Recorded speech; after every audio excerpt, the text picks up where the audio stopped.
আমেরিকার সাধারণ সৈনিকরা বিশেষ করে তারা এই যুদ্ধের ব্যাপারে খুব একটা ইন্টারেস্ট দেখাচ্ছে না।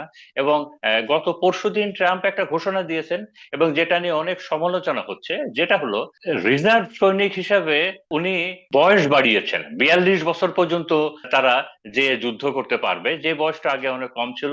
তার থেকেও বেশি যেটা, জেল খাটা আসামিদেরকেও সে ওই ডোরটা ওপেন করে দিয়েছে যে তারাও আমেরিকার পক্ষে হয়ে ইরানে এসে যুদ্ধ করতে পারবে। কারণ পেশাদার যে সৈনিকরা আছে তারা এই মুহূর্তে যুদ্ধ করতে খুব একটা আগ্রহ তাদের ভিতরে দেখা যাচ্ছে না।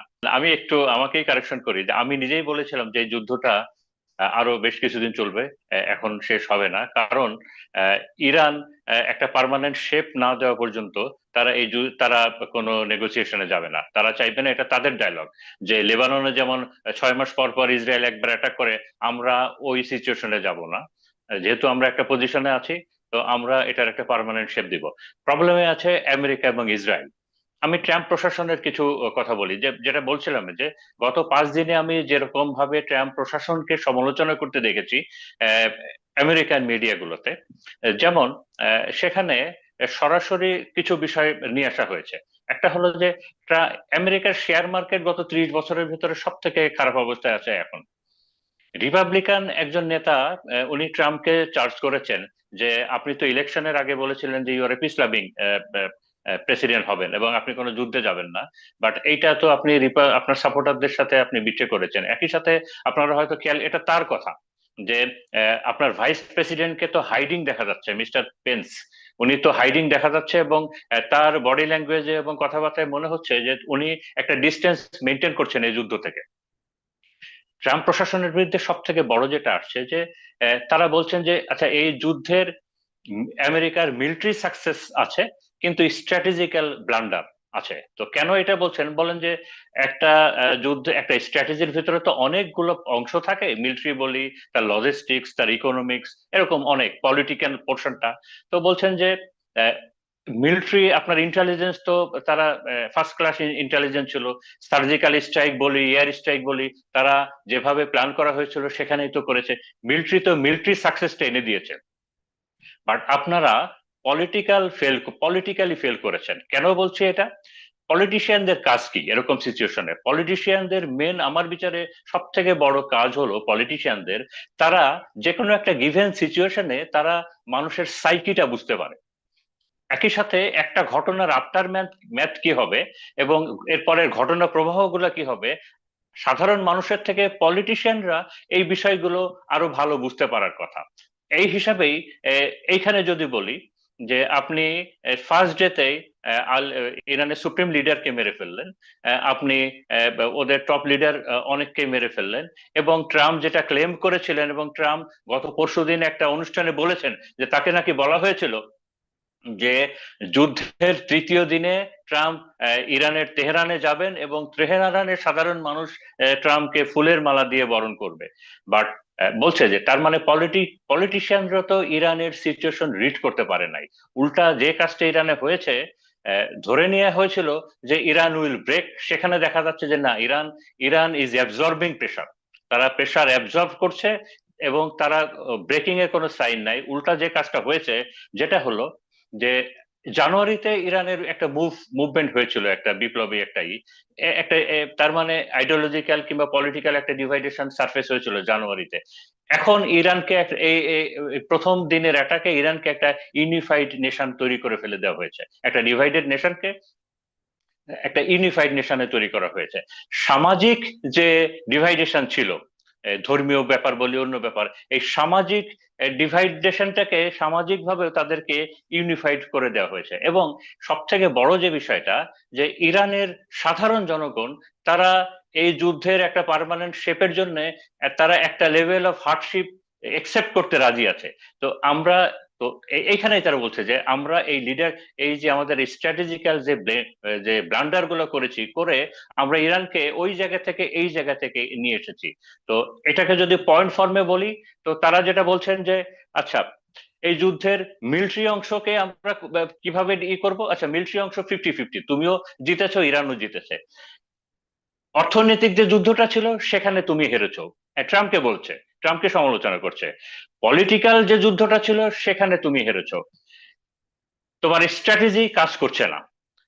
ডিপ্লোম্যাটিক এবং কানেক্টিভিটি, যে তোমার যে সারা ওয়ার্ল্ড ওয়াইড যে তোমার বন্ধু রাষ্ট্র ছিল, ন্যাটো ছিল, তারপরে তোমার যে একটা একটা নেটওয়ার্ক ছিল, সেটা ফেল করেছে। তো তার মানে আর এখন এখন তারা যে ভয়টা পাচ্ছে, এবং এ কারণেই এই আমেরিকার একটা একটা একটা সেন্সিবল কমিউনিটি ট্রাম্পকে বারবার হুঁশিয়ার করে দিচ্ছে, এই বলে যে আহ, এখনো সময় আছে যে যুদ্ধকে একটা ফুল স্টপ দিয়ে এখান থেকে বেরিয়ে যাওয়ার। কারণ হলো, একটা ঘরের এখনো ছোট একটা জানলা আছে, বাট তুমি যদি আরেকটা একটা স্টেপ সামনে যাও, ওই জানলাটা বন্ধ হয়ে যাবে। কেন বন্ধ হয়ে যাবে? ভয়টা বলছে যে, যেটা হলো যে একটা দীর্ঘমেয়াদী একটু বড় যুদ্ধের জন্য সব থেকে বেশি একটা পপুলার সাপোর্ট লাগে, নিজের দেশের জনগণের সাপোর্ট। যে সাপোর্টটা ট্রাম্পের এখন নাই, যে সাপোর্টটা ট্রাম্পের এখন নাই।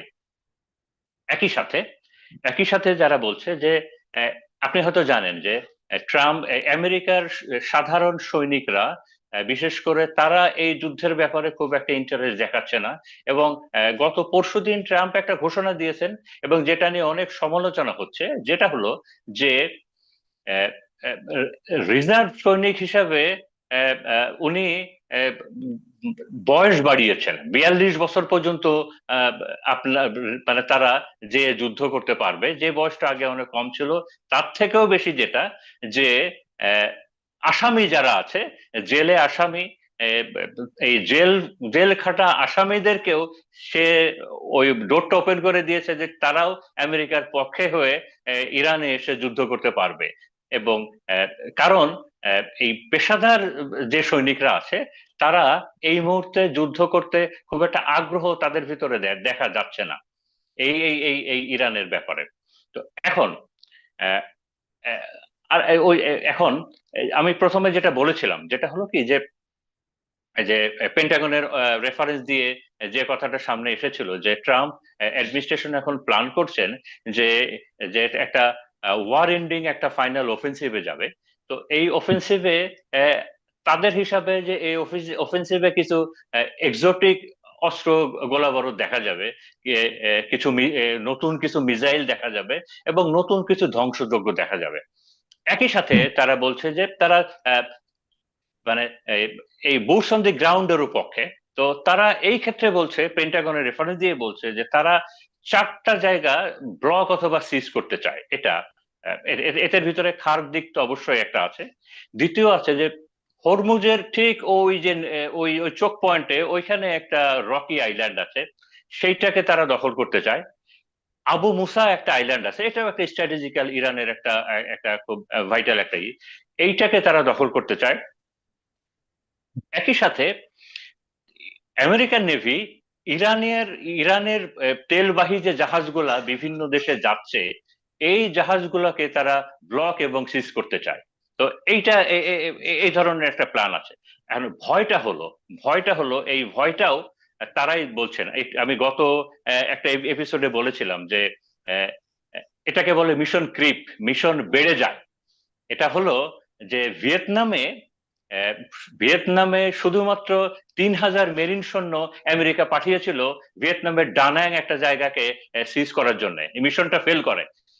তারপরে আরো সৈনিক পাঠানো হয় এবং 4 বছর পরে দেখা যায় যে ভিয়েতনামে 500,000, প্রায় 5 লাখ সৈন্য, আমেরিকান সৈন্য ভিয়েতনামে আছে। এবং তারপরে জি। তাদের যে ডিসগ্রেসফুল ডিফিট, এটা আমরা জানি। তো এই হিসাবেই বলছে যে এই খার্ক দ্বীপে যে তোমরা প্ল্যান করছো, তো এই খার্ক দ্বীপে যে 82 এয়ারবোর্ন ব্রিগেড থেকে যে তোমরা প্ল্যান করছো, আমরা ধরে নিলাম তর্কের খাতিরে তারা যে খার্ক দ্বীপটা সিজ করলো, কত সময়ের জন্য? 2 ঘন্টা, 5 ঘন্টা, একদিন? তারা তো রাখতে পারবে না। তার মানে তাদের তাদের উপরে মিসাইল অ্যাটাক হবে, ইরানের ড্রোন অ্যাটাক করবে, ইরানের আর্টিলারি অ্যাটাক করবে, ইরানের ইনফেন্ট্রি আছে, খার্ক দ্বীপে বুবি ট্র্যাপ আছে, খার্ক দ্বীপে মাইন লাগানো আছে। তো এটা তো ওদের জন্য একটা কিলিং গ্রাউন্ড হবে। তো তার মানে তাদের সিকিউরিটির জন্য, তাদের কে সেফ করার জন্য খার্ক দ্বীপের সঙ্গে যে কোস্টাল এরিয়া আছে, এটাকেও আমেরিকানদেরকে সিজ করতে হবে। তার জন্য পেছনের যে মাউন্টেন এরিয়া আছে, জাগ্রেজ মাউন্টেন আছে, এটাকেও সিজ করতে হবে। তো তার মানে আলটিমেটলি ওই ব্যাটেল অফ দি বুটসে যেতে হবে, যেটা যার যেটার কোনো প্রিপারেশন এটা আমি আমেরিকানদের ওদের কথা থেকেই বলছি যে এই মুহূর্তে আমেরিকানদের ওই প্রিপারেশনটা নাই। কেন বলছে যে অনেক বছর যাবত আমেরিকা এই এই ইনফেন্ট্রি ব্যাটেলের এইটা থেকে অনেকটা সরে এসেছে। তাদের এন্টার ডক্ট্রিনটাই সাজানো হয়েছে এয়ারফোর্স হেভি, নেভাল হেভি, ওই কুইক এবং সার্জিক্যাল অপারেশন এই ধরনের, মানে ওই ভেনেজুয়েলা 2 এই ধরনের নাটক, এই এই ধরনের। তো এ কারণেই এই বুটস অন দি গ্রাউন্ড এইটার জন্য যে লং টার্ম একটা প্রিপারেশন, এইটা আমেরিকার নাই, এই মুহূর্তে নাই। আর এটার জন্য যে একটা ন্যাশনাল সাপোর্ট লাগে সেটাও নাই। কারণ কারণ হিসেবে তারা বলছেন যে একটা দীর্ঘমেয়াদী যুদ্ধের সব থেকে বড় একটা যা লাগে দেশের জনগণের একটা দীর্ঘমেয়াদী সাপোর্ট না হলে এই ধরনের যুদ্ধ সবসময় ইট ডাজন্ট ডু।